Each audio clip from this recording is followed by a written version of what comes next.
Hola, ¿qué tal? Bienvenidos, muy buenas tardes.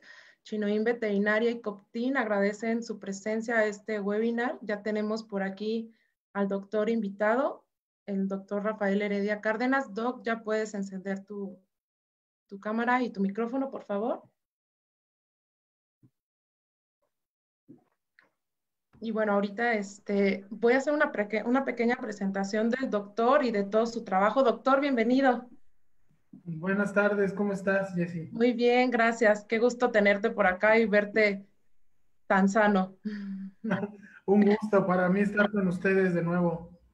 Perfecto, doctor. Bueno, pues voy a presentar al doctor Rafael Heredia Cárdenas. Doctor, bueno, él es egresado de la Facultad de la Universidad Autónoma de Metropolitana de Medicina Veterinaria y Zootecnia.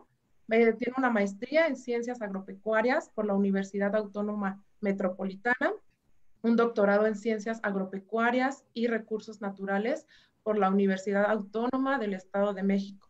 Algunas de las distinciones del doctor: es un investigador nacional nivel 1 del Sistema Nacional de Investigadores, el CONACYT, miembro asociado numerario de la Asociación Mexicana de Parasitólogos Veterinarios, AMPAVE, médico veterinario zootecnista certificado, área de parasitología por el Consejo Nacional de Certificación en Medicina Veterinaria y Zootecnia, el CONCERVET, miembro de la Asociación Americana de Parasitólogos Veterinarios, socio activo de la Sociedad Mexicana de Parasitología, autor y coautor de 19 artículos indexados de la especialidad de parasitología, autor y coautor de 2 libros especializados en parasitología veterinaria. Y bueno, esto es un poco una pequeña reseña del doctor y de su gran trabajo en el área de parasitología veterinaria.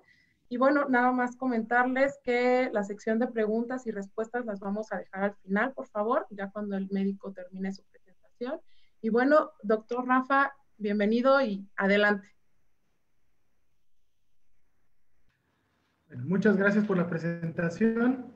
De verdad es un gusto estar con ustedes para compartir pues un poco de lo que es el enorme mundo de la parasitología. Hoy pues vamos a hablar de un protozoario de Cryptosporidium. Bueno, voy a compartir mi pantalla para comenzar con la presentación. Tú me dices, doctora, si cuando ya esté compartiéndose, por favor, Claro que sí, y si es de doctor, forma correcta. ya podemos ver tu pantalla. Perfecto. Okay. Ahí ya se ve bien. Sí, adelante, doctor. Ok. Bueno, vamos a comenzar. Hoy vamos a aprender un poco sobre Cryptosporidium, el gran imitador. ¿Por qué decimos que es un gran imitador? Lo iremos viendo sobre la marcha de la presentación, pero pues, ¿qué enfermedad gastrointestinal no presenta, por ejemplo, signos como diarrea o heces blandas o moco en las heces, sangre?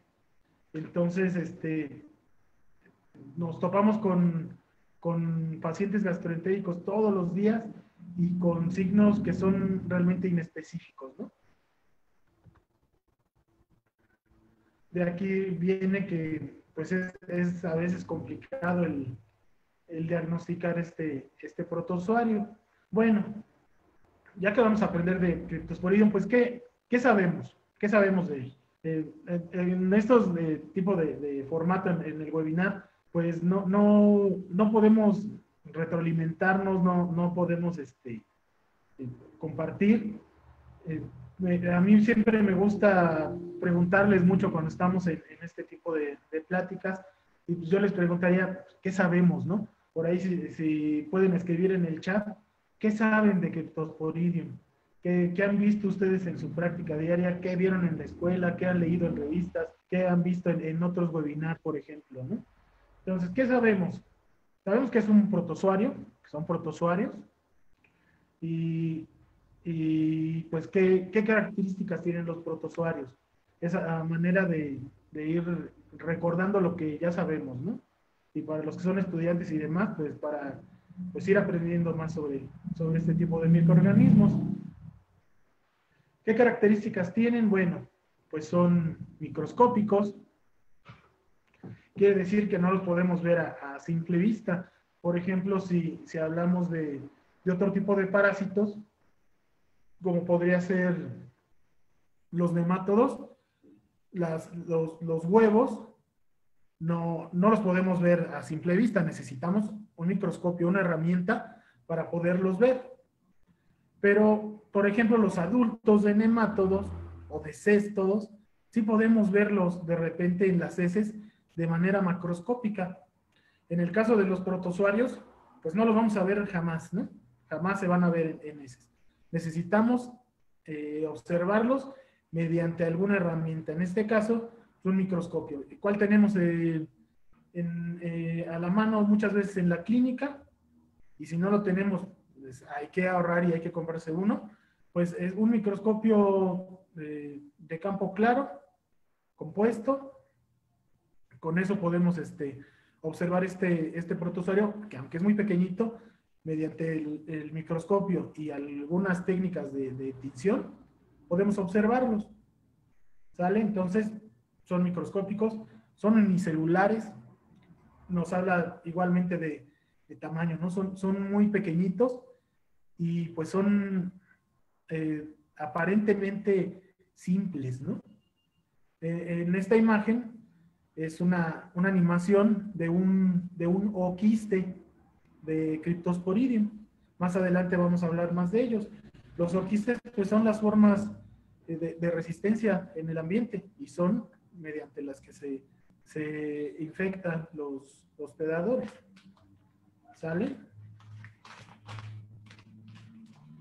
Bueno, ya hablamos de que son protozoarios que pertenecen al filum apicompleja. ¿Sale? Por ejemplo, ¿como cuáles? ¿Cuáles pertenecen? Por mencionar algunos. No podemos hablar de todos, alrededor de 400, ¿no?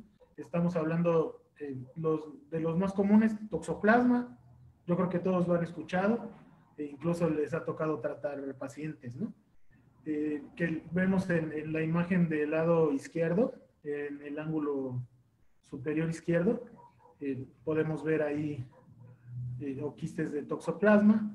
Podemos ver del lado derecho quistes de Eimeria.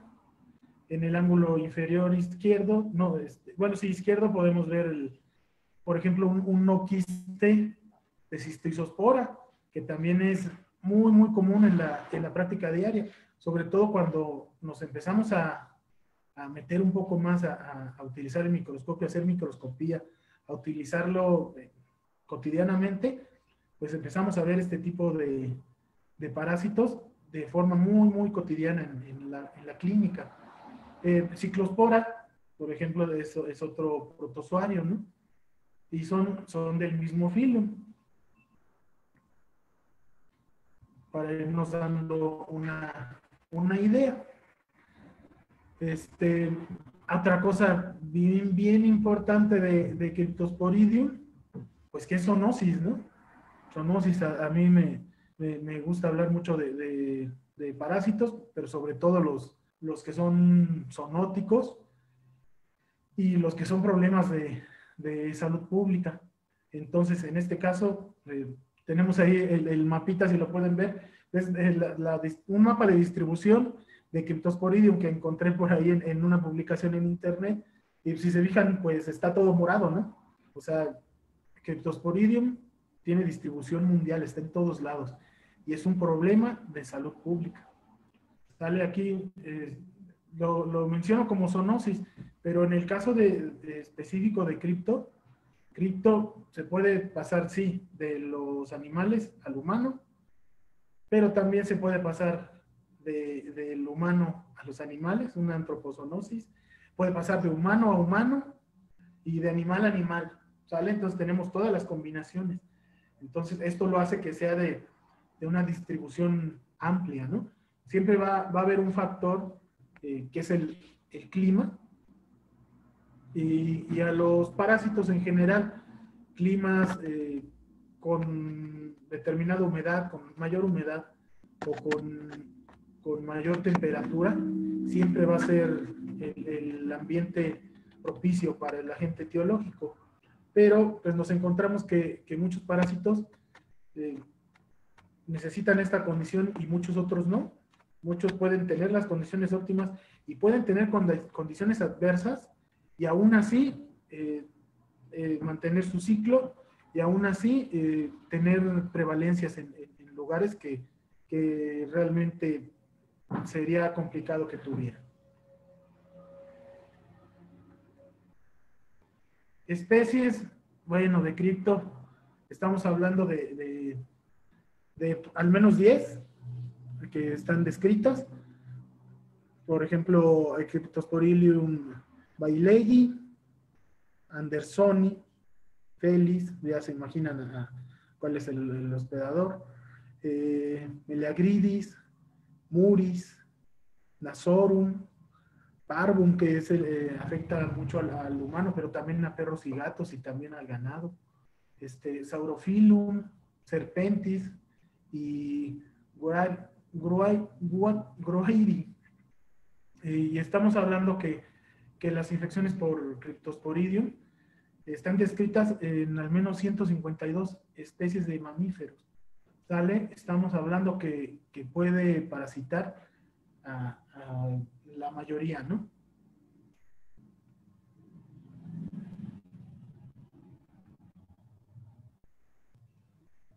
Bueno, tenemos la vía de transmisión, pues va a ser fecal oral, va a ser directa, no necesita un hospedador intermediario. ¿Sale? Entonces, los oquistes salen en las heces, en este caso pongo al perro, pero como acabamos de ver, pues hay muchas especies que pueden infectar a otros animales, a otros mamíferos, al humano, y el humano puede infectar a los animales, ¿no? Entonces aquí va el ejemplo con el perro, ¿no? Pero podríamos estar hablando del gato. ¿Vale? Podríamos estar hablando ese es de un humano, ese es de ganado. Entonces, los oquistes, que es lo que mencionaba, que es la forma que infecta, la forma que sale al ambiente, la forma infectante, salen las heces. Aquí voy a mencionar algo que más adelante voy a hacer hincapié, y que es una peculiaridad de este parásito, de este protozoario, que los oquistes salen esporulados en las heces. Vamos a hablar un poquito de esto. En general, los protozoarios, los que son entéricos, su forma de resistencia en el ambiente son los quistes o los ooquistes. Estos tienen que pasar un tiempo en el ambiente para esporularse, salen no esporulados. Un oquiste que no está esporulado quiere decir que no puede parasitar, no puede infectar. Tiene que pasar un tiempo en temperatura y humedad para poder esporularse. Y una vez que está esporulado, ahora sí puede infectar a otro hospedador. ¿Sale? Entonces, Cryptosporidium es de estas excepciones. Estos oquistes en las heces salen esporulados. ¿Qué quiero decir con esto? Que en cuanto salen, ya pueden infectar. Pueden infectar a otro hospedador sin problema. ¿Sale? Entonces esto pues le confiere una ventaja, ¿no?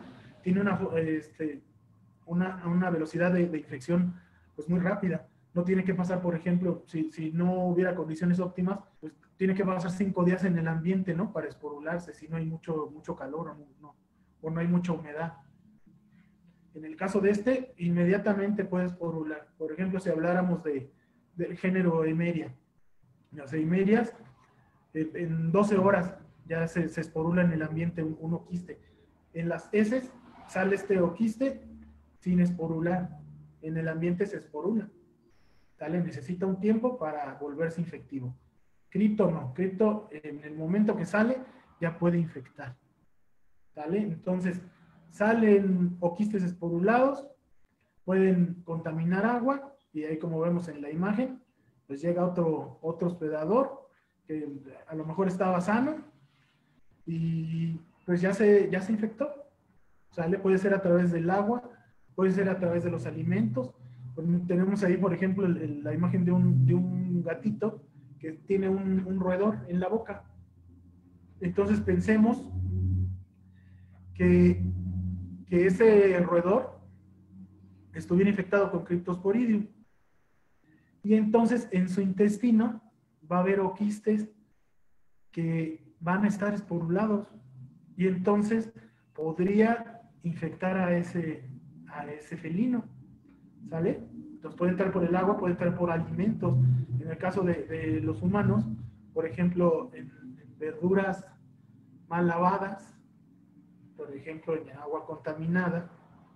Por ejemplo, se habla, hay artículos, ahorita no incluí ninguno, porque quería hablarles más de animales que de humanos, pero hay artículos donde dicen que hay prevalencia de oquistes de Cryptosporidium en las albercas.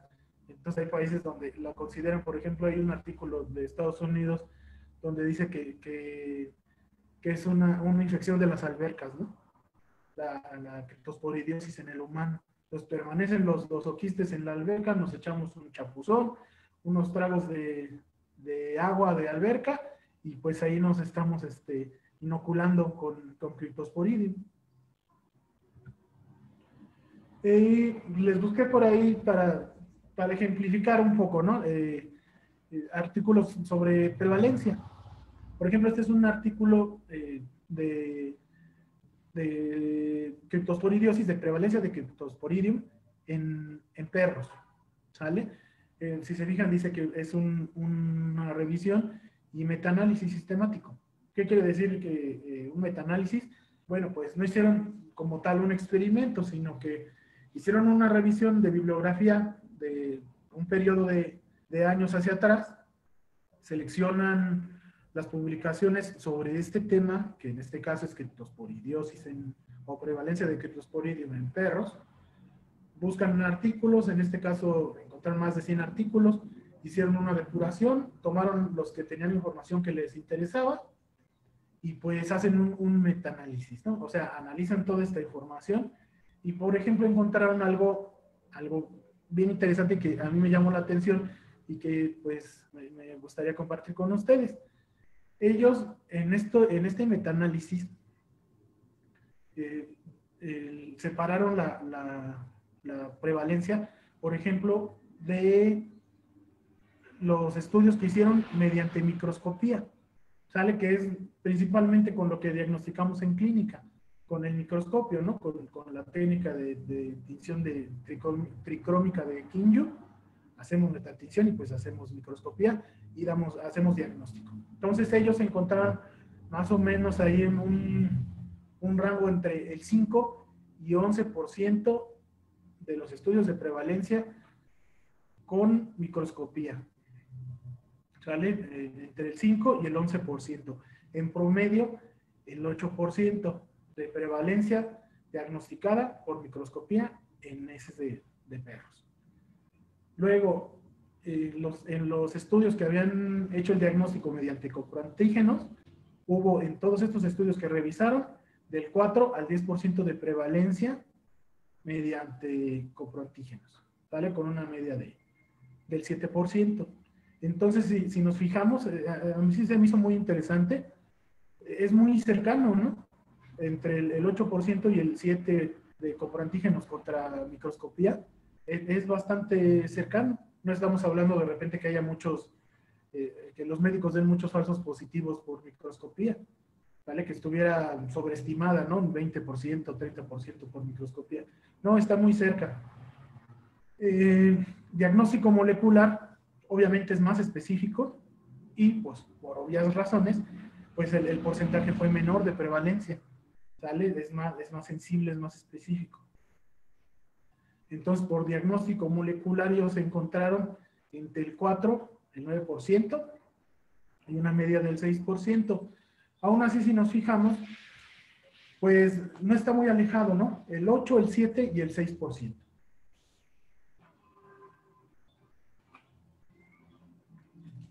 Entonces, por ahí un poquito de sobreestimación con microscopía, pero bueno, nos alienta a seguirla utilizando, ¿no? Sin dejar de lado las nuevas tecnologías o las técnicas más refinadas, que ya no son tan nuevas, pero pues, que son más sensibles. Entonces, si tenemos, yo siempre se los digo, para clínica diaria, un médico sí tiene acceso a un microscopio. Si tiene acceso a los SNAPs, a pruebas inmunológicas, excelente, hay que utilizarlas. Y si tenemos el acceso a pruebas, a diagnóstico molecular o pruebas de PCR, adelante, también hay que usarlas, ¿sale? No están peleadas y sin embargo, pues hacen cohesión, hacen más fuertes los diagnósticos si las podemos utilizar. Y pues bueno, en este mismo metaanálisis encontraron por PCR 3.64% de Cryptosporidium cani en perros y el 1.28% de Cryptosporidium parvum en perros. ¿Sale? Estamos hablando que el parvum está más asociado a humanos, pero pues acá lo diagnosticaron y como es por PCR, pues es bastante confiable, ¿no? Estos resultados. Entonces estamos hablando en general, bajas, unas prevalencias bajas, pero pues recordemos que son promedios, ¿no? Entonces, ¿qué pasa? Hay lugares en el mundo donde, países, regiones, donde las prevalencias van a ser más altas y otras donde van a ser más bajas. Entonces sacamos promedios y pues se normaliza.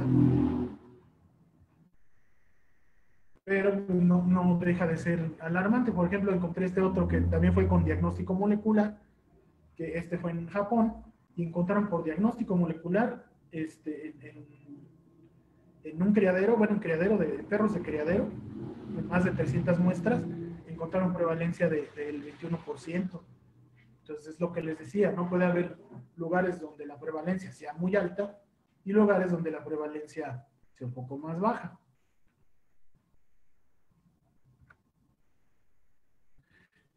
Para no dejar fuera a México, ¿no? Este es de Sonora, pero este fue en niños, fue con Cryptosporidium homini, hicieron igual biología molecular, y aquí se encontraron del mismo Cryptosporidium parvum, por biología molecular, en estos niños se encontraron 2 subtipos de parvum y 6 subtipos de homini. Entonces estamos hablando pues, de algo pues, todavía más alarmante, ¿no? Aparte de todas las especies que hay, pues hay subtipos de cada especie. ¿Sale? Y entonces, generalmente esto está asociado de repente a mayor patogenicidad en algunos casos, en signos, por ejemplo, algunos que pueden tener. ¿Me puedes ayudar con el audio, porque me dicen que se oye un poco quedito? Bueno, entonces que pueden estar asociados a mayor patogenicidad, ¿vale? A signos, algunos que presenten mayores fiebres, algunos que presenten vómitos, algunos que solo presenten diarreas y demás. Entonces, pues esto está asociado a este tipo de manifestaciones. Bueno, este es otro de México, que me eché ahí un clavado, lo encontré, es de 2016, de prevalencia de Cryptosporidium en pequeños rumiantes de Veracruz. Es en Coatepec, me parece que hicieron este estudio. Entonces, encontraron el 70% en pequeños rumiantes de Cryptosporidium. Y bueno, muestrearon a caprinos y muestrearon ovinos. Y en ambos, me parece que en ovinos fue el 68 y arriba del 70 en caprinos. Entonces, encontraron también que no había asociaciones entre, por ejemplo, género o más alarmante, edad. Generalmente con género no encontramos muchas diferencias cuando hacemos asociación entre determinada enfermedad parasitaria y el género de la especie que se esté tratando. Pero entre edad hay parásitos que sí son más específicos o que tienen mayor asociación o son predisponentes a algunas edades, por ejemplo, algunos en edades jóvenes, ¿no? En este caso, Cryptosporidium sí está asociado, por ejemplo, a animales inmunodeprimidos y está asociado también a animales jóvenes o por ejemplo, en humanos, pues a niños. O, por ejemplo, enfermos de VIH o que tienen el virus del VIH. En el caso de Cryptosporidium, en los rumiantes, pues no hay tal. Hay prevalencia indistinta en adultos que en jóvenes, que en machos y que en hembras. ¿Sale? Y prevalencia, se fijan, bastante alta. Y es de resaltar, ¿no? ¿Qué pasa cuando en los rumiantes hay diarreas? Generalmente lo primero que pensamos como médicos, pues no son los parásitos. Generalmente pensamos en enfermedades ya sea bacterianas o virales. Si nos vamos a las bacterianas, bueno, pues a un montón de antibiótico y pues tiene que ceder, ¿no? Y a veces no ceden y pues se va acrecentando el problema, se suben los gastos, los animales no suben de peso y demás, ¿no? Entonces es un problema bastante severo también en producción. Bueno, vamos a hablar un poquito ahora de la morfología. Pues es un protozoario muy pequeñito, mide de 4 a 6 micras. Estamos hablando, no les puse aquí una imagen, pero hubiera sido interesante poner en escala, por ejemplo, un huevo que podemos ver fácilmente, ya sea un saco vígero de Dipilidium o un huevo, por ejemplo, de Toxocara, ¿no? Estamos hablando de un huevo de Toxocara, 85 micras. Ahorita estamos hablando de 4 a 6, entonces quien esté familiarizado con el manejo del microscopio, pues ya estará dimensionando, ¿no? Un huevo de toxo lo puedes ver desde el aumento del 4 por. Sale un saco ovígero de Dipilidium, lo puedes ver desde un 4 por, y en un 10 ya lo ves de bastante buen tamaño. Entonces, ¿qué pasa? Es muy pequeñito, 4 a 6 micras es nada, ¿no? Tenemos que verlo en 100, tenemos que utilizar aceite de inmersión, ¿sale? Y luego nos encontramos con el problema de que es transparente. Entonces, es súper pequeño y aparte es transparente. Tiene una pared gruesa que esta le ayuda a sobrevivir en el ambiente. Y esta misma pared le da refrigencia. ¿Qué quiere decir refrigencia en microscopía? Pues quiere decir que brilla, que le da como cierto resplandor a la cubierta. Entonces, eso, por ejemplo, en oquistes de Eimeria o de Cistoisospora, nos ayuda muchísimo, porque son un poco más grandes, tiene su cubierta, su pared gruesa y muy refringente, y los podemos ver, por lo menos con el 10 ya empezamos a poderlos observar. Y pues en este caso es refringente, pero es bien chiquito. Y podemos ver en su interior 4 esporozoitos, ¿vale? Dispersos en el citoplasma. No sé si se ve aquel señalador. Por ejemplo, en la imagen de arriba es una imagen de microscopía electrónica de barrido de un oquiste de Cistoisospora, ¿no? De Cryptosporidium. Es un oquiste esférico, ¿no? Como bien dice la literatura. Y en la parte de abajo, lo que estamos viendo es una fotomicrografía, o sea, una fotografía tomada en un microscopio de oquistes. Entonces podemos ver lo que están teñidos, porque de manera simple, muy complicado verlos. Están teñidos de un fuchsia, digamos, de un rosa rojizo intenso. Y al centro podemos ver que sí están teñidos los esporozoitos.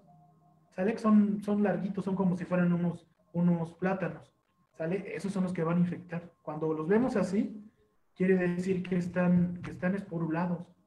¿Sale? Cuando vemos esas celulitas, ese oquiste ya puede infectar a otro hospedador. ¿Sale? Entonces, pues ahí, cuidado. Recuerden que estos oquistes salen esporulados. ¿Sale? Bien importante, que no se nos olvide. El ciclo de vida. Bueno, si la transmisión es muy sencilla, el ciclo de vida no lo es tanto. Entonces podemos ver aquí muchas flechitas.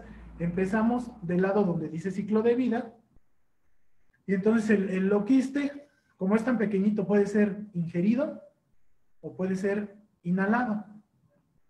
Sale, como les decía, sale esporulado en las heces. Entonces inmediatamente puede infectar a otro hospedador o reinfectar al mismo hospedador. ¿Sale? Digamos que defeca, se lame el área perianal, pues ya se llevó otra buena inoculación de quistes de Cryptosporidium. ¿Sale? Entonces, les decía que está esporulado, que tiene sus esporozoitos adentro, que son los que parecen platanitos. Pues estos son los que se pegan a la mucosa, a las microvellosidades.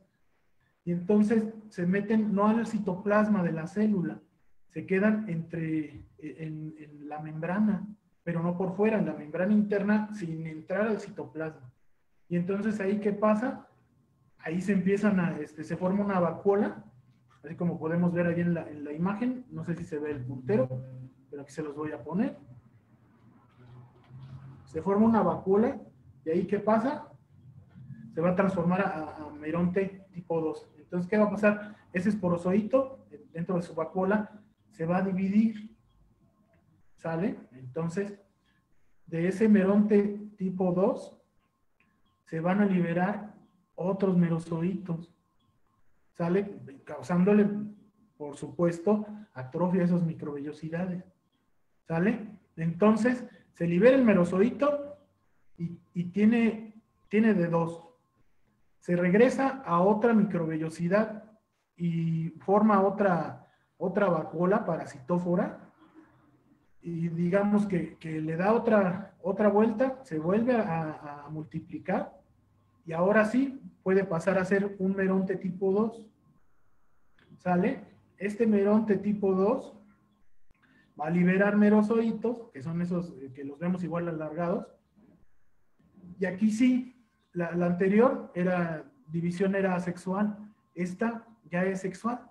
¿Qué pasa? Se puede dividir en microgamontes y macrogamontes, que son el femenino y masculino, ¿no?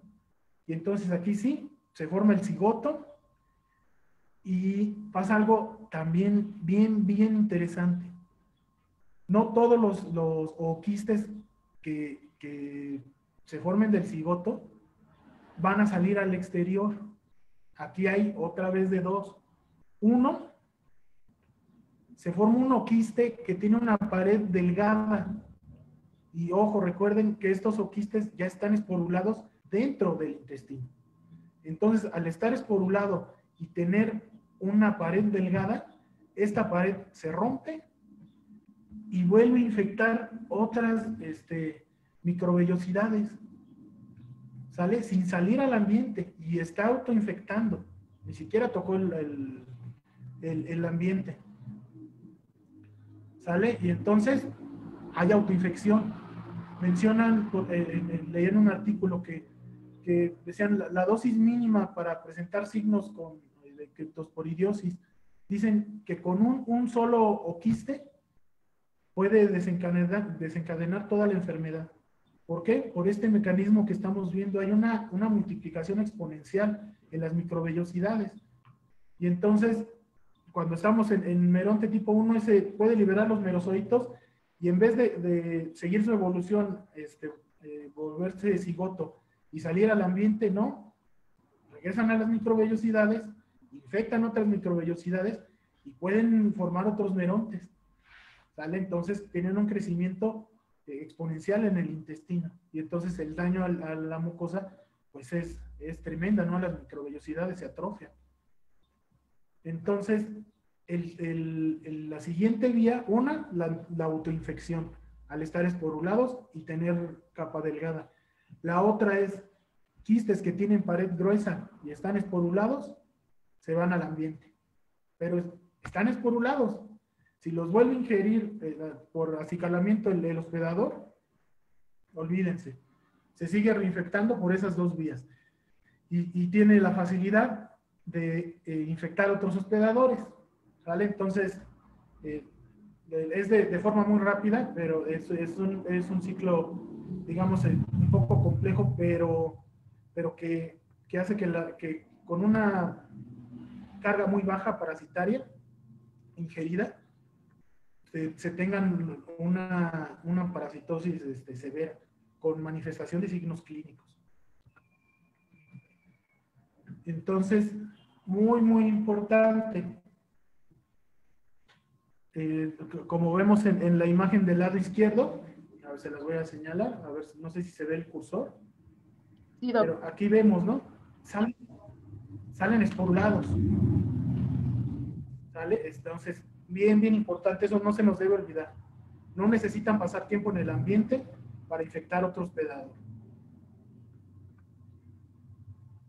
¿Qué signos puede haber? ¿Sale? Signos, pues todos los signos que tiene un gastroentérico. Puede tener diarrea, dolor abdominal, puede tener vómito, puede presentar fiebre, y a consecuencia de esto, no comer, tener anorexia, y a consecuencia de todo esto, pues perder peso. Y todavía lo que nos complica aún más el trabajo a los clínicos es, puede tener todos, puede tener uno, dos, puede tener solo diarrea, porque hemos visto los casos, hemos tenido pacientes que solamente presentan diarrea y vómito, y a la siguiente semana no tienen diarrea, pero tienen dolor abdominal y tienen fiebre. Entonces son signos muy, muy inespecíficos. O puede estar asintomático, y nos ha tocado también en algunos, cuando hemos hecho estudios, tomamos muestras a animales enfermos y sanos, y los sanos también salen positivos, ¿vale? Entonces, esos que están asintomáticos pueden estar eliminando el parásito al ambiente y perpetuando el ciclo, e infectando a otros hospedadores. Entonces, lo que les digo, ¿no? El gran imitador, pues no es que imite, ¿no? Lo que pasa es que pues presenta los mismos signos. ¿Qué enfermedad del tracto digestivo presenta los mismos signos? Entonces, ahí en el chat, pónganme, ¿no? ¿Cuál bacteriana puede tener estos signos? ¿Cuál enfermedad viral puede tener estos signos? ¿Sale? Entonces, ¿cuántos pacientes no nos llegan con gastroenteritis hemorrágicas secundarias a algún virus, ¿no? Sea distemper, coronavirus o parvovirus. Pues nos llegan, no me dejarán mentir, pues cada semana nos llegan, ¿no? O con enfermedades bacterianas del tracto digestivo, pues también N número de pacientes a la semana, ¿vale? Y recordemos que pueden coexistir estas enfermedades. Puede tener la viral, la bacteriana y la parasitaria al mismo tiempo, ¿vale? Entonces también nos dificultan el trabajo, ¿no? Pero para eso estamos entrenados, para eso somos clínicos, para eso hacemos medicina, ¿no? Para eso hacemos clínica de los parásitos y de cualquier enfermedad, ¿vale? Entonces se dificulta, imposible, ¿no? Pues ahí tiene su carita de dolor el gato, ¿no? Híjole, ¿cuál la presenta? Pues todos. No va a haber un signo, pero pues tenemos que abordarlo, ¿no? Entonces, pues aquí, híjole, Rick, no lo sé, parece falso. Pues nos llega un paciente con gastroenteritis hemorrágica y generalmente los propietarios llegan a decirte que lo duermas porque es parvovirus, ¿no? Bueno, generalmente es parvovirus, nadie te dice distemper. Te dicen, tiene parvo, duérmalo, doctor. Cuando pues no, se trabó la presentación. Ponemos aquí un problemilla técnico.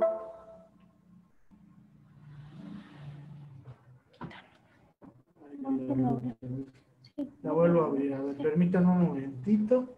Sí, claro, doctor. De hecho, por acá la doctora Lisette Ramírez comenta que sí, con parvovirosis, con distemper en etapa digestiva, Ah, eso con es lo que, enterococos. eso es lo que quería escuchar sus comentarios.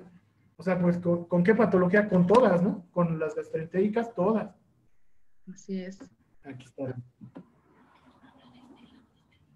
No sé si hay más comentarios que nos quieras compartir. Pues muchos saludos, doctor, desde toda la República. Sí. Ya te están Ah, observando, doctor. Que qué ya gusto. no se van a meter a las albercas tampoco. Pues no se trata de eso, pero sí pues hay que hacer conciencia, ¿no? Claro, O sea, es algo que no podemos evitar, pero que debemos estar conscientes que, que puede pasar. A ver, así vamos es. a compartir aquí. Permíteme. No puedo. A ver, voy a dejar de compartir la pantalla para volver a compartir, Sí, doctor, porque se adelante. salió. A Por ver, acá también UP pregunta qué tratamiento recomienda. Que bueno, ahorita creo que para eso allá vamos. No exactamente hay ya que vamos a adelantar. adelantar. No nos adelantemos, para allá vamos. Vámonos paso a paso. A ver. No se comparte. A ver, parece que ya. Sí, listo, ya se ve tu presentación proyectada. Sí, es que aquí yo la veo en blanco. A ver, permíteme. No, voy a dejar de compartir de nuevo porque no es. Quiero compartir. Aquí, no, acá es que mira, está en esa. Creo que es la del otro. Por acá también Alejandro Ramírez comenta que ancilostoma. Si los tomas, sí, también de repente vemos ese con sangre. Y, y pues, ¿cuál sería la forma de abordar al paciente, ¿no? Pues lo que hemos repetido n número de veces en estas pláticas y que vamos a seguir repitiendo, que es que tenemos que hacer diagnóstico. O sea, tenemos que abordar al paciente como, primero, una buena historia clínica. Después, el paso lógico, pues es un buen examen físico. Y con estos datos de mi historia clínica y todo lo que yo recabe en mi examen clínico orientado a problemas, pues ahora sí, yo ya puedo decir, bueno, necesito hacer determinadas exámenes o pruebas de laboratorio. Entonces, ahí yo puedo ir encaminando mi diagnóstico, ¿no? Digo, bueno, por historia clínica y signos, yo voy a realizar un coproparasitoscópico. ¿Cuál? Bueno, voy a hacer un frotis de heces, voy a teñir con ginza, o voy a hacer una tricrómica, ¿por qué no? No es tan costosa y de verdad es bien rápida y nos da muchísimos datos. Entonces, yo digo, voy a hacer determinadas pruebas y ahora sí, ya podría confirmar mi mi diagnóstico presuntivo. Yo ya puedo decir, bueno, ya tengo que es positivo, por ejemplo, a ancilostoma, pero en el frotis me resultó positivo a cripto. Y luego en el frotis directo me encuentro, lo hago con Lugol, y me encuentro que está positivo a Giardia también. ¿Sale? Entonces, pasa muy común, está reportado. A mí no me ha tocado un caso donde vengan, por ejemplo, nemátodos y protozoarios, sí, pero Giardia y cripto, no, pero sí hay una asociación entre estos. Y también asociación con bacterias. ¿Ya le doy compartido? Entonces, es bastante común que esto suceda. Entonces, a ver, ustedes me dicen de nuevo si ya está bien ahora sí. Voy a pasar acá en la que íbamos.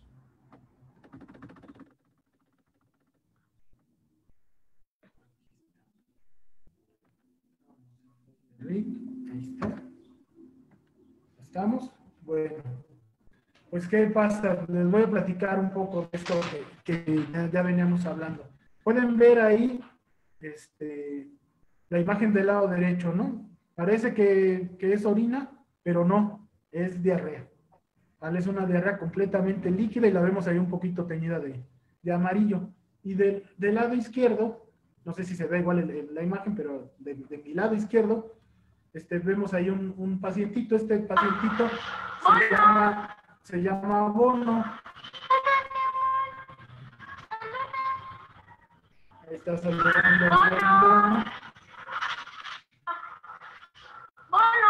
Este Bono es un paciente macho, si no mal recuerdo, de 4 años, que es un paciente, pues, asiduo acá con nosotros. Viene a servicios, viene a desparasitaciones, antipulgas y demás. Él llega por 15 días después de una desparasitación de su calendario, con esta diarrea, ¿vale? Y con apatía, con anorexia. Entonces, bueno, se acababa de desparasitar. Se les hacen aquí en el centro veterinario técnicas de flotación simple para los animalitos que van a desparasitarse. Él había salido a esta técnica de flotación negativo. ¿Sale? Entonces, pues bueno, regresa. No pensábamos en parásitos. Se presentaba mucho decaimiento y decidimos retenerlo. Entonces, hacemos copro de nuevo. Me parece que se hizo un frotis con Lugol. Y pues nuevamente no. Vemos muchas bacterias, eso sí. Muchas bacterias. Entonces se instaura fluidoterapia, se instaura un tratamiento con antibióticos de amplio espectro, y el mono en un par de días está como si nada. Se va a su casa, come, hace su vida normal, tiene buena condición física, clínica, sin problema. En 15 días regresa, pero ahora con este tipo de evacuaciones. Y bueno, ¿qué pensamos, no? Pues qué demonios, ¿no? Nosotros llevamos su calendario de vacunación al corriente, desparasitaciones al corriente. Empezamos a ver cosas medioambientales, ¿no? Así, bueno, ¿en qué zona está el perrito? ¿Vive en el patio? ¿Vive dentro de casa? ¿En una azotehuela? ¿Hay explotaciones cerca de casa, en la zona donde está este perrito y por donde estamos nosotros? Aún hay animales de abastos, ya no hay ranchos grandes como antes, pero sí nos encontramos que hay por lo menos 2 establos cerca. Nos encontramos con que hay ovinos de transpatio. Nos encontramos que hay aves de combate. y un montón de perros peridomésticos. Y tenemos aquí cerca a 1 kilómetro el río de los Remedios, que afortunadamente ya está entubado, pero aún así hay un montón de perros de fauna peridoméstica y muchos pues, callejeros totalmente, ¿no?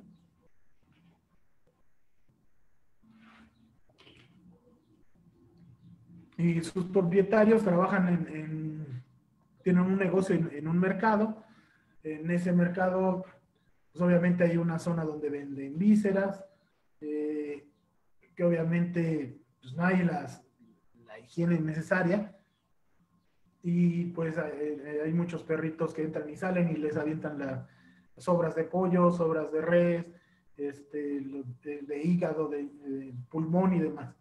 Entonces seguimos haciendo el cuestionario, volvemos a ingresarlo porque esta vez viene ya deshidratado, viene con mucho dolor abdominal. ¿Qué hacemos? Hay que estabilizarlo, ¿no? Antes de atiborrarlo de cosas y de pruebas, bueno, vamos a revisarlo. ¿Tiene mucho dolor? Bueno, quítale el dolor. Está deshidratado, muy deshidratado, arriba del 10%, hidrátalo, ¿no? Entonces, otra vez hospitalizado el buen Bono, hacemos esta vez la técnica de Kinju y resulta positivo estas eran otras de sus deposiciones. Ya después del tratamiento, él sale, esta es su imagen, positivo a Cryptosporidium.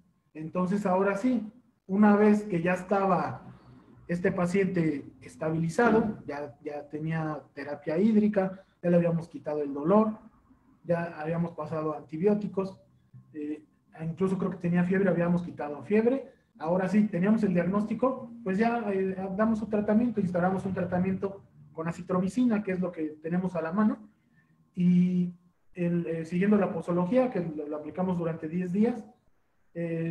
¿Esto cuánto tendrá, doctor, este caso? 6 meses. Aproximadamente, hace 6 meses, él ya solamente ha regresado a sus servicios normales, pero no volvió el problema. Obviamente, no solamente aplicamos la acitromicina y todo, y ahí acabó, no. Se tiene que hacer el manejo multimodal. ¿Qué pasa? Recordemos lo que les he venido repitiendo desde el principio. Se eliminan coquistes esporulados. ¿Sale? Desde que salen en este caso de Bono, ya están esporulados. ¿Qué pasa con todas las heces que están en su casa? ¿Qué pasa con el patio? Con la camita que tiene ahí junto al sillón o en el sillón de donde ven la tele. ¿Sale? Entonces, ¿qué fue de lo primero que les dijimos en manejo en casa? Hay que lavar y desinfectar todo en casa. Su camita, les decía, bueno, si le tienen apego, pues lávenla y desinfectala bien. Si no, pues quémenla, no échenla al boiler, ¿no? Su casita igual. Y la casa, limpiar todos los rincones, limpiar y desinfectar.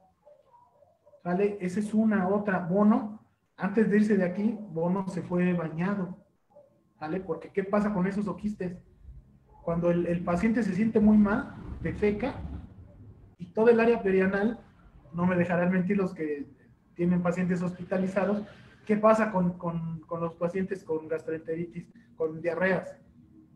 Se sienten muy mal y se embarran todos, pero cuando se empiezan a sentir bien, se acicalan.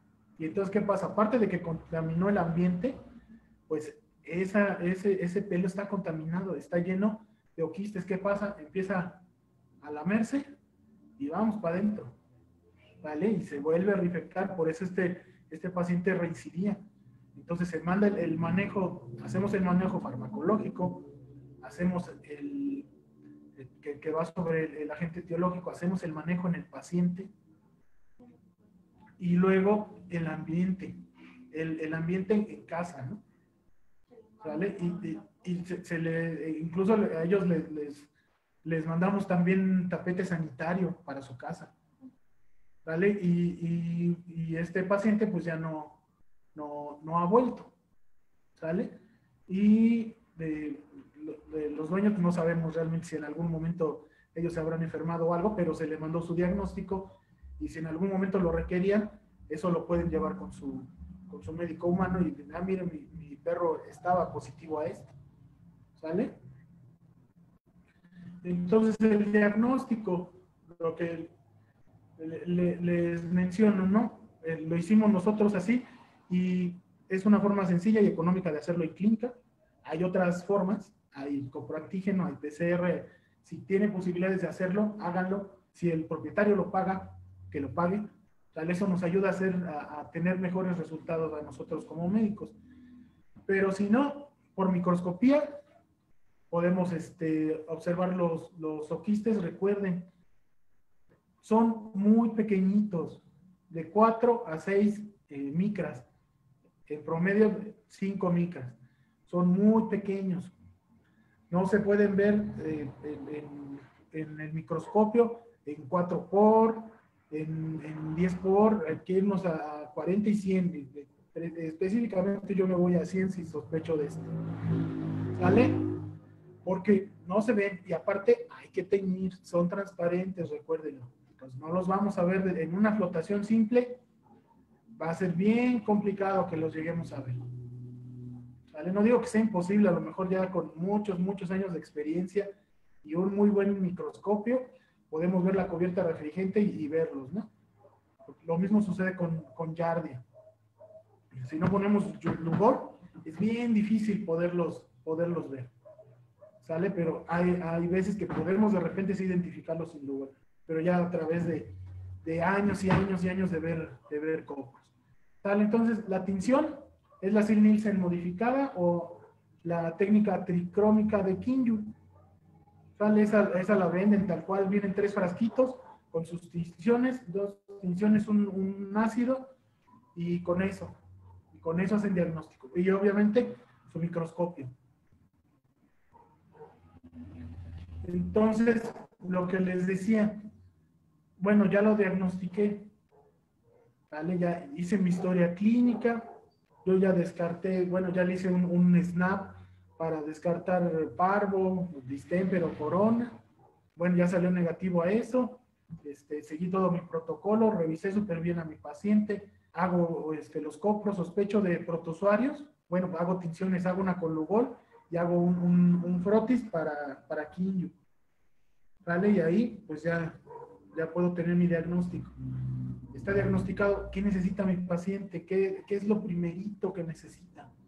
O sea, necesito darle el febendazol, el metronidazol, o la citromicina, o la paramomicina, lo que gusten.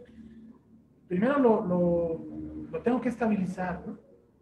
¿Qué tengo que hacer? Si necesita fluidoterapia, se la voy a dar. Pacientes parasitados también se hospitalizan, ¿sale? Hay que acostumbrar también a los propietarios a esto, porque les hablo uno de parásitos, dicen, pues una tableta o una suspensión, y con eso una vez cada 6 meses. Y pues es mentira. Una gran mentira que hemos vivido durante muchos años y seguimos viviendo hasta en medicina para humanos. Pero bueno, sin desviarme más, ¿necesita fluidoterapia? Claro que sí, se la necesita, lo voy a hospitalizar y lo voy a canalizar. ¿Tiene dolor? Porque llegan a tener muchísimo dolor. Recuerden que el dolor visceral es inespecífico. Entonces no dice, me duele el duodeno porque se están replicando aquí los criptosporidium, me duelen mucho las microvellosidades. No, pues le duele todo el abdomen. Entonces, ¿qué hay que hacer? Hay que quitarle el dolor, ¿sale? Nos va a ayudar. Protector gástrico, pues sí lo va a requerir. Podemos utilizar, por ejemplo, el sucralfato. A nosotros nos ha funcionado muy bien porque tal cual hace, en las lesiones en la mucosa se pega, ¿sale? Y después puedo aplicar el omeprazol o puedo aplicar ranitidina, el que tengan disponible, ¿no? Pero lo hago de esa forma. Y ahora sí, ya lo estabilicé. Bueno, pues vamos a darle su tratamiento. Ahora sí vamos a quitarle los parásitos. ¿Sale? ¿Qué más podemos hacer de manejo en el paciente? Mejorar la dieta, cambiarla a lo mejor por proteínas hidrolizadas, porque recordemos que va a tener, si esas microvellosidades están atrofiadas, pues va a haber un síndrome de mala absorción. Entonces, ¿qué necesito? Pues hay que ayudarlo, ¿no? ¿Qué hago? Pues le mando un alimento hidrolizado, proteínas hidrolizadas, y de esta forma lo ayudo. ¿Sale? ¿Qué más puedo utilizar? No es el tema hoy, pero se pueden utilizar probióticos también. Échense un clavado a internet, pongan PDF Probiotics Cryptosporidium y van a ver que les va a salir por ahí mucha información interesante. Probióticos también los podemos utilizar. ¿Sale? Entonces hay que hacer un manejo integral. ¿Sale? Y lo que les mencionaba, el ambiente, ¿no? Aquí, bueno, tratamiento farmacológico, pues va sobre el agente etiológico. Entonces tenemos también un buen arsenal, ¿no? Para momicina, por ejemplo, de 125 a 165 miligramos kilogramo, cada 12 horas por 5 días. Acitromicina de 7 a 10 miligramos por kilogramo, cada 12 horas por 10 días. Este es el protocolo que yo he utilizado con mis pacientes y hasta el momento pues hemos tenido buena resolución con los que han salido positivos a este parásito. Nitazosanida, 100 miligramos de dosis total cada 12 horas por 3 días. Por ejemplo, el primero y el último, de repente cuesta trabajo conseguirlos. La citromicina de verdad no se me ha complicado conseguirla. Podemos utilizar el que tengamos, ¿sale? No les digo, compren tal presentación, y porque hay oferta, ¿no? O sea, tienen que el que tengan disponible, ¿sale? Y el que en su práctica diaria le tengan ustedes confianza, le tengan fe y les funcione. Y lo que les mencionaba, para tener éxito y no solamente aplicado a parásitos, sino a cualquier enfermedad, para tener éxito en el tratamiento tenemos que abordar al ambiente, al paciente y a la gente. No dejemos el trabajo solamente a los fármacos, eso ya quedó en el pasado. Que yo tengo mi fármaco, es excelente, se lo doy y con eso tiene que quedar subsanado todo, ¿no? Pues por eso vienen problemas, ¿no? Nos reclaman los propietarios. Es que sigue teniendo parásitos, sigue arrojando, sacando proglótidos en las heces. Bueno, si no abordaste de manera integral el problema, si solamente le aplicaste su tableta antipulgas o su pipeta, pero no hiciste manejo del ambiente, pues va a haber problemas graves, ¿no? Si tiene un cesto y le das praziquantel, pues sí se va a morir el adulto, pero si no quitas la pulga del ambiente de su casa, pues jamás se va a acabar el problema. Entonces aquí igual, si el paciente respondió al antibiótico, pero tú no le dices al propietario que haga el trabajo fuerte, que es realmente el trabajo duro es ahí en casa, porque hay que desinfectar y asegurarse que esté bien limpio y desinfectado todos los lugares donde estuvo este paciente, no va a haber éxito. Entonces esa chamba, nosotros tenemos que hacer ese trabajo de responsabilizar al propietario de que eso le toca a él. O sea, el 5% lo hacemos nosotros en la clínica, que es diagnosticarlo, hacerle un buen plan terapéutico, tratarlo, y lo demás, incluso si quieren, hasta nosotros se lo bañamos para que no vaya lleno de formas parasitarias encima de él, pero lo demás es en casa. Y ese trabajo es fuerte y tenemos que hacérselo saber a los propietarios. Si no, no vamos a tener éxito. Sale entonces como prevención, pues cuidar agua y alimentos. O sea, hay que asegurarnos que el agua que tomemos sea potable. Por ahí estaba leyendo hace rato precisamente que puede haber quistes de cripto en agua purificada. ¿Por qué? Por el punto que viene. Los filtros para agua deben tener poros menores a una micra. Entonces, vamos a recordar lo que les he dicho durante toda esta hora. ¿Cuánto mide el oquiste de Cryptosporidium? Ahí el que conteste ahí en el chat les van a regalar un paquete de Coptin para que nos diga cuánto mide el quiste de Cryptosporidium. ¿Por qué entonces el filtro tiene que medir una micra? Porque el oquiste es más grande, ¿no? Solo válido en México. Solamente es válido en México esta promoción. Podemos utilizar soluciones concentradas de amoníaco, concentradas al 50%, que es bastante concentrada, para la inactivación de oquistes, y aparte no es inmediato, 30 minutos al menos. Los desinfectantes que tienen principios activos enzimáticos, esos nos van a funcionar excelente para romper la cubierta gruesa de quitina que tiene este oquiste. ¿Sale?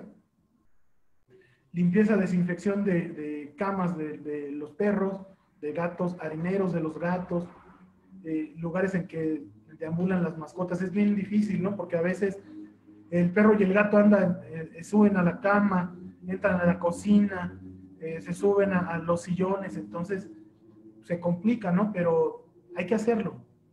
Retirar heces de manera adecuada del suelo y limpiar y desinfectar y dar un desecho adecuado. ¿Cómo lo inactivo? Pues le pongo una solución concentrada que rompa esos oquistes, y ahora sí ya las puedo desechar. Y en general, pues la tenencia responsable de mascotas, ¿no? Eso es nuestro trabajo, transmitirlo a los propietarios, no hay que hacer conciencia. Prevención de zoonosis, pues consumo de carnes bien cocidas, eso para todas. Vegetales bien lavados y desinfectados, ¿sale? Sobre todo los que se comen crudos. Lavado y desinfección de manos, eso obvio, recuerden, la transmisión es directa, es fecal oral, ¿vale? Entonces lavado de manos, porque recordemos que también pasa de humano a humano, ¿vale? Bien importante. Y pues mis contactos, ahí está mi correo, mi WhatsApp, está mi Facebook. Por ahí nos pueden buscar también en una plataforma muy grande de telemedicina. Estamos ahí para ayudarlos con sus casos, el registro es gratis. Y pues muchas gracias. Perfecto, doctor. Muchas gracias por traer este excelente tema aquí con nosotros y presentarlo en nuestro webinar el día de hoy. Y bueno, ya tenemos preparadas por aquí algunas preguntas, pero antes de entrar a esta parte de preguntas y respuestas, pues por acá tenemos Sí, algunos médicos que ya contestaron cuál es el tamaño de Cryptosporidium. sí, Y bueno, vamos a ir leyendo algunas. Lisette Ramírez menciona de 4 a 6 micras. sí, Alexandra efectivamente. Villegas de 4 a 5. Marina Janeiro de 4 a 6 micras. Farid Isaí de 4 a 6 micras. Exactamente los médicos, bueno, ese es el rango de 4 a 6 Sí, micras, es lo que están respondiendo. eso es. ¿Ya tenemos preguntitas? Sí, así es, doctor. Pues vamos a pasar ahora a esa sección. Nada Sí. más, permíteme.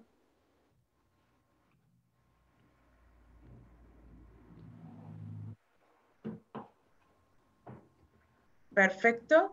Bueno, por acá tenemos a la doctora Norma Sánchez. Ella pregunta si es más frecuente en gatos o en perros. Pues si hablamos específicamente de gatos, de de México, yo les podría decir, bueno, hay prevalencias más altas reportadas en perros porque se hacen más estudios en perros. Entonces pasa lo que siempre. Si no diagnosticamos, no tenemos las prevalencias. Entonces, si no lo diagnostico, pues no existe.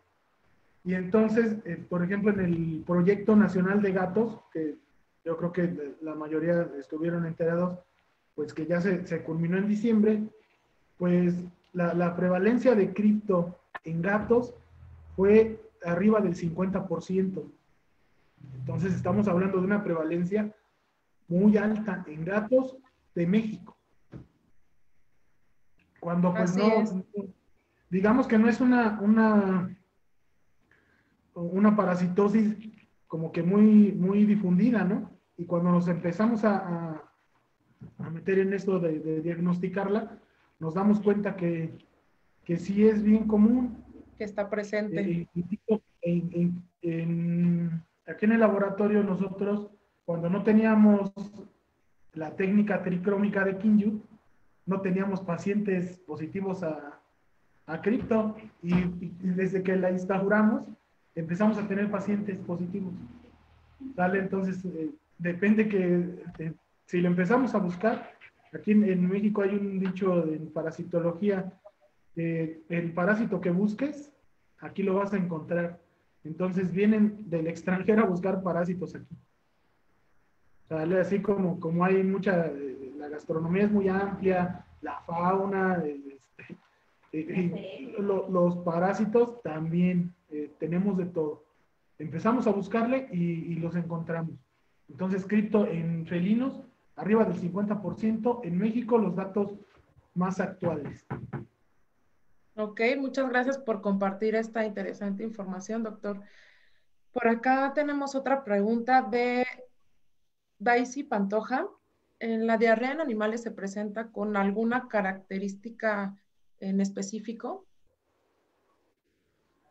Pues no, mira, lo que en mi experiencia, lo que hemos visto en la clínica es que podemos encontrar heces firmes, o sea, en un mismo paciente, podemos ver en una semana heces normales. Y luego la siguiente semana, heces que son amarillas, con moco, o heces totalmente acuosas, amarillas. O de repente, como veíamos en la imagen, mucho moco y sangre. Y luego podemos ver también diarrea completamente teñida de rojo, como si fuera una enfermedad viral. Entonces, una que digamos, las heces grasosas amarillas están asociadas con giardia. Pues no, en este caso es inespecífico. Puede no haber diarrea y estar parasitado. Entonces no hay digamos, un signo patognomónico que nos diga que hay criptosporidium en esas heces o en ese paciente. Ok, por eso la importancia de diagnosticar. Por eso es importante hacer diagnóstico y recordemos que las pruebas, mientras no nos metamos en pruebas inmunológicas o de biología molecular, pues son económicas. Es como hacer un frotting y teñirlo. Entonces son rápidas y realmente en comparación con otras técnicas son económicas. No es que esté peleado yo con ese tipo de técnicas. Si tenemos posibilidad, hay que usarlas. ¿Sí? Si las podemos hacer, hay que utilizarlas. Yo en mi doctorado yo aprendí a hacer PCR e hicimos diagnóstico de parásitos por biología molecular. Es una maravilla, pero pues cuánto nos cuesta hacer una prueba de estas, ¿no? Pues no está peleado. Si podemos hacerlas, hay que hacerlas. Pero si tenemos un microscopio y una tinción, hay que hacerlo. No hay pretexto para no hacerlo. ¿Sale? Muy bien, perfecto, doctor. Tenemos aquí al doctor Héctor Luna. ¿Cómo sería el tratamiento de microscopio para las muestras de agua? No, perdón. ¿Cómo sería la técnica de microscopio para las muestras de agua? Para las muestras de agua, no he procesado muestras de agua. O sea, necesitaremos ver qué ¿qué técnica es? Hay unas técnicas donde se puede concentrar criptosporidio. No recuerdo qué soluciones se utilizan. Se desarrolla la técnica, se concentran y luego ya se tiñen. Me parece que esa puede servir para agua, pero no recuerdo el nombre, y es que nunca la he hecho, entonces le mentiría si le digo, no, pues se llama de tal forma. No, no le hemos desarrollado, entonces les mentiría cómo es en agua, pero de lo que he leído, técnicas de laboratorio, primero la concentran y luego la tiñen. Ok, gracias, doctor. Tenemos aquí al doctor Eduardo León. ¿A la necropsia de qué parte es recomendable tomar muestra? Puede estar en intestino delgado y puede estar también en intestino grueso, cuando ya está muy avanzada. Entonces, pero el lugar que se coloniza son la mucosa del intestino delgado. Ahí empieza la reproducción, entonces hay que tomarlas de intestino delgado. ¿Qué podemos hacer? Una impronta. Hay que incidir el intestino y tomar muestra de la mucosa intestinal. Hay que hacer un frotis delgadito de esa impronta. Ya la teníamos con la tricrómica de Kinju o sin Nielsen modificada. Muy bien. Gracias, doctor. Tenemos justo aquí al doctor Hugo Reyes, que pregunta cómo se fija el frotis y cómo se hace el frotis con Lugol. Bueno, con Lugol, el frotis, bueno, podemos hacerlo de dos formas. La primera, que es la más sencilla, la más rápida y la más económica. No nos sirve para cripto, pero sí nos sirve para otros protozoarios. ¿Vale? Entonces, para mí, es una prueba obligada si mi paciente lo requiere. Es la de primera intención. Hago un frotis. ¿Qué hago? Coloco mi portaobjetos. No tengo mi portaobjetos grandote. Bueno, tomo mi portaobjetos. Digamos que este es mi portaobjetos.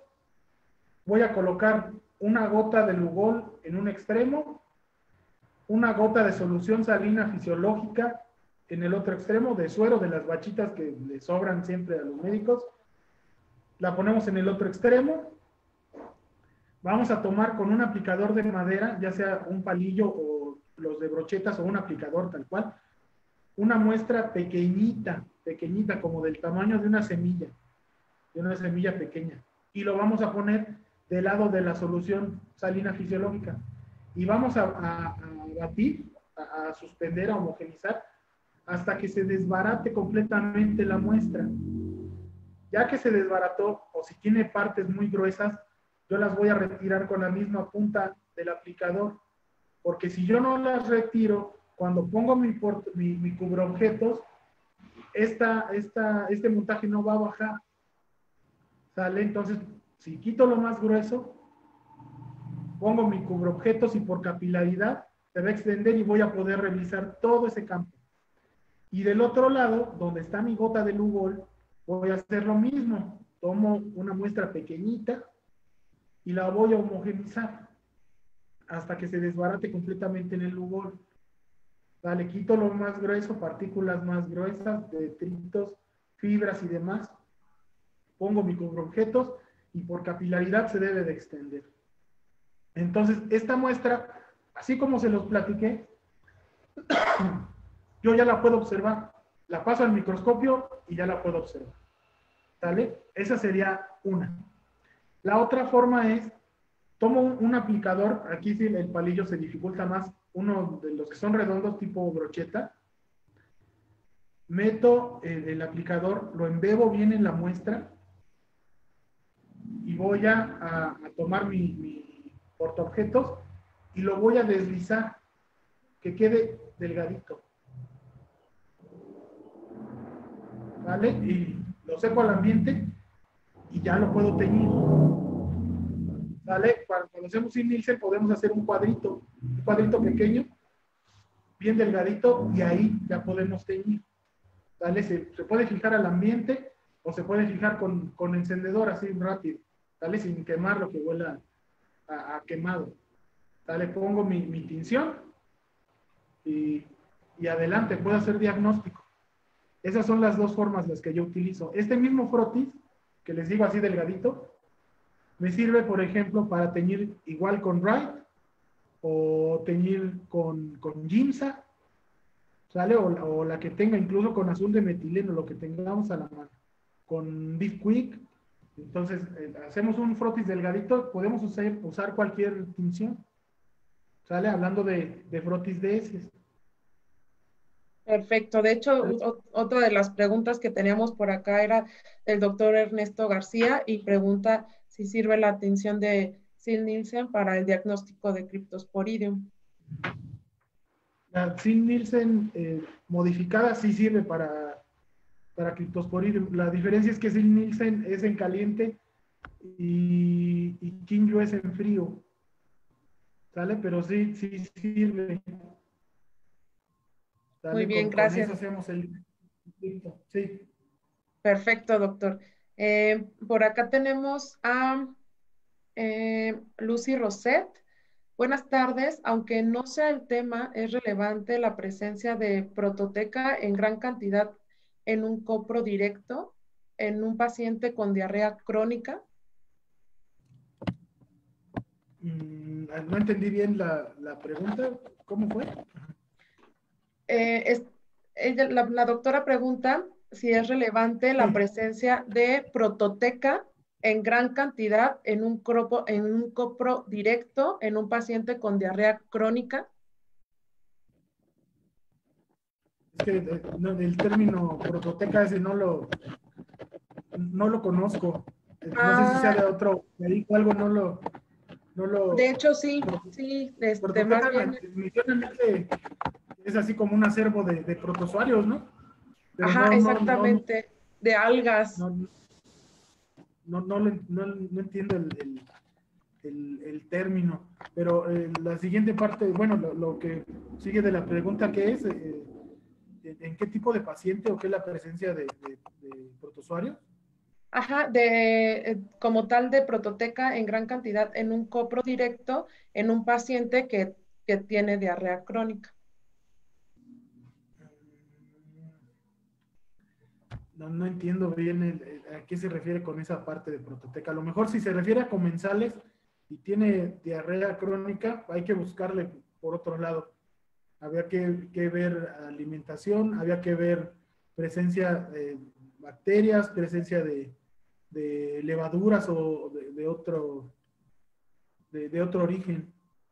O sea, Sí, es que por lo que recientemente leí, así, sí. prototeca habla de un género de algas como tal. Ah,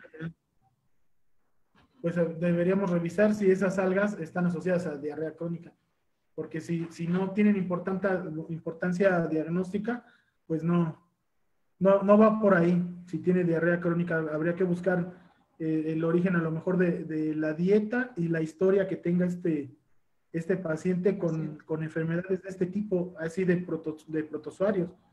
Por ejemplo, pues imagínate, si atrofia las microvellosidades, tanto Giardia también, pues dejan problemas de mala absorción en los pacientes.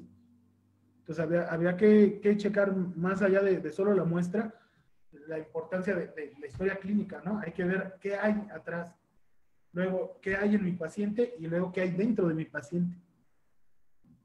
Así es. Muchas gracias, doctor. Por acá tenemos una pregunta de Claudia Viveros y también Lisette Ramírez y preguntan cuál es la manera correcta y con qué desinfectar pisos, cama, ropa, etcétera. Bueno, aquí ya el desinfectante pues va a depender del material que vayamos a desinfectar, ¿no? Que yo te digo, pues échale cloro a la camita y pues adiós camita, ¿no? Ya quedó desinfectada y sin color y se desbarata, ¿no?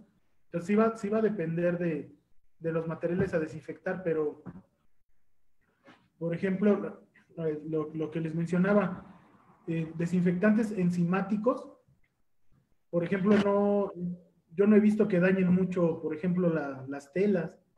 Entonces podría ir por ahí. Sale los pisos, ahí podemos utilizar los más agresivos, ahí no importa, ¿no? Ahí hay que desinfectar con el desinfectante más fuerte que podamos conseguir. Hay que tallarle bien y no tenemos mayor problema. Otras superficies habrá que buscar algo que tenga buen efecto y que no maltrate lo que vamos a desinfectar. Por ejemplo, muebles, ¿no? Una sala donde hubo un paciente que estuvo parasitado, pues no le podemos decir al dueño, bueno, sí podemos decirle, pues quema tu sala, ¿no? Pero pues yo creo que nos la va a mentar, ¿no? Va a decir, no, pues ¿cómo crees? Entonces hay que desinfectarla. Por ejemplo, los tratamientos térmicos, ahora que estoy recordando, por ejemplo, o sea, no térmico de echarlo al boiler, sino, por ejemplo, vapor, que alcanza muy altas temperaturas. Eso lo recomendamos con propietarios que tienen conejos y que han tenido eimerias. O sea, recordemos que ahora los conejos ya son nuevos animales de compañía y ahora los tienen como un gato, como un perro dentro de casa. Bueno, y salen positivos a eimeria. Para desinfectar la casa, pues si están en un departamento, pues ni modo que le avienten ahí un bote de cloro, ¿no? Entonces, recomendamos la limpieza con vapor, porque ellos tenían esta máquina y les funcionó excelente, se controló el problema ambiental de eimeria, obviamente el tratamiento farmacológico en el paciente, y hubo éxito. Entonces también los tratamientos térmicos, por ejemplo el vapor, alcanza altísimas temperaturas, este sí nos sirve también para desinfectar superficies y es una muy buena opción. Y no maltrata, interesante. no maltrata, por ejemplo, las telas. Entonces, eso también es una buena opción. No necesariamente tiene que ser un químico. Ok, perfecto. Entonces, con vapor también se podría eliminar este tipo de parásitos. Sí, máquinas de vapor quema. Pones la mano y te quema. Entonces, esto sí rompe las formas parasitarias, ¿eh? Y no solamente hablando de protozoarios, también los nemátodos. Entonces, por ahí ese tip es bueno, ¿no? Se me había olvidado comentarlo. Es bastante bueno. Nos ha servido con eimeria. Muy bien, gracias, Bastante. doctor. Perfecto. Por acá tenemos al doctor Diego García, que comenta que muy buena plática. ¿Y qué medicamento utiliza para regular la temperatura en estos pacientes desde Zapopan, Jalisco? Pues, perdón, me dio un poco de tos. Ya se me resecó la garganta, perdón. Sí, de la charla. Sí, ya. ¿Cómo se llama, Doc? ¿Tu antipirético? Ah, Aline. ¿Utilizas Aline, veterinario? Podemos utilizar Alin. Generalmente utilizamos dipirona cuando de verdad lo amerita el paciente y nos ha funcionado para disminuir estas fiebres con dipirona. Ok, muy bien. Funciona bastante bien. Perfecto, doc. Gracias. Tenemos aquí al doctor Carmona. ¿Qué analgésico y protector recomienda en estos casos? Analgésico, también la dipirona nos ha funcionado bien. Cuando hay muchísimo dolor, hemos llegado a utilizar infusión con lidocaína y ketamina, pero estamos hablando de animalitos que de verdad pues no soportan el dolor. Protector gástrico, les decía el sucralfato, y después del sucralfato ya pueden utilizar ya sea el que tengan omeprazol, ranitidina, o los más modernos, lo que tengan a la mano, pero sí hay que utilizar uno le llaman el verdadero protector gástrico, porque el sucralfato forma un tapón donde están las lesiones. Por ejemplo, en una úlcera, está ulcerada la mucosa y el sucalfato se pega, ¿sale? La cubre y ahora sí ya mandamos el inhibidor de la bomba de protones o la radio, el adecuado. ¿Sale? Ok, perfecto, doctor, gracias. Ernesto García también comenta por acá, si puede administrar acitromicina a cachorros y a adultos. Pues sí hay una presentación para cachorros y para adultos, para perros y también la misma posología que pusimos hace rato nos funciona para gatos. O sea, no es la posología que viene en la etiqueta, eso sí, no es la que viene ahí, si recuerdan, es más larga, ¿no? O sea, la citromicina se manda por 3 días, a 5 días. Aquí estamos hablando de un tratamiento de 10 días, ¿sale? Pero sí la podemos usar en cachorros, la podemos usar en perros y la podemos usar en gatos. Así es. De hecho, Y hay medicina tenemos para esa humanos también. presentación. Sí, de hecho sí. Goptim me parece que viene en suspensiones para poderlo administrar en animales más pequeñitos y vienen tabletas para animales De talla más grande. grandes. Entonces, pues nos facilita la administración bastante bien. Igual que para los gatitos, ¿no? Así es. Nos facilita bastante la presentación en suspensión. Es mucho más fácil de dosificar con esa presentación. Y bueno, doctor, por acá tenemos otra pregunta. Vamos a ir con 2 preguntas más. Y bueno, Ok, ya con esto terminamos la transmisión. La doctora Andrea sí. Espinosa Mejía. Buenas noches. ¿El Cryptosporidium requiere un tiempo largo de tratamiento? Tiempo largo, 10 días por lo menos. Pero no hay que olvidar esto, hay que dar el tratamiento, pero también hay que dar seguimiento. O sea, cuando acabemos de tratar a nuestro paciente, una semana después hay que volverle a tomar muestras. ¿Sale? Y hay que asegurarnos que esté limpio esa muestra, que ya no haya oquistes en esas heces. Porque si no, aquí vamos a tener que rotar de antibiótico, probablemente. A mí no me ha sucedido que haya resistencia hasta el momento. Ya, cuando se vuelven a muestrar los animales, pues ya remite. Y aparte hay algo muy curioso con cripto, que también es autolimitante. Hay un momento en que si no se muere el hospedador, pues ya va a tener anticuerpos contra este parásito. Y aparte, de que puede llegar a hacer resiliencia el hospedador, pues bueno, eh, puede haber recaídas en animales viejitos, por ejemplo, o en animales inmunocomprometidos. Eso sí, no lo podemos evitar. Así es. Bueno, doctor, por aquí tenemos a Eduardo León. ¿Hay alguna particularidad de Dijo, criptosporidiosis en reptiles? no manches. A ver, otra vez, perdón. No te Es que preocupes, doctor. nos llegó una emergencia de un gatito que le dieron acetaminofén. Ah, qué Lo barbaridad. está recibiendo la doctora. Pero a ver, dime Ok, la ya pregunta. con esta pregunta terminamos. Si hay alguna particularidad de criptosporidiosis en reptiles. Cryptosporidium serpens, sí. Sí, ahí lo mencionamos por allá al principio. Sí, hay en Perfecto. reptiles, sí lo encontramos, ¿eh? Y hay que diagnosticarlo de la misma forma y hay que tratarlo.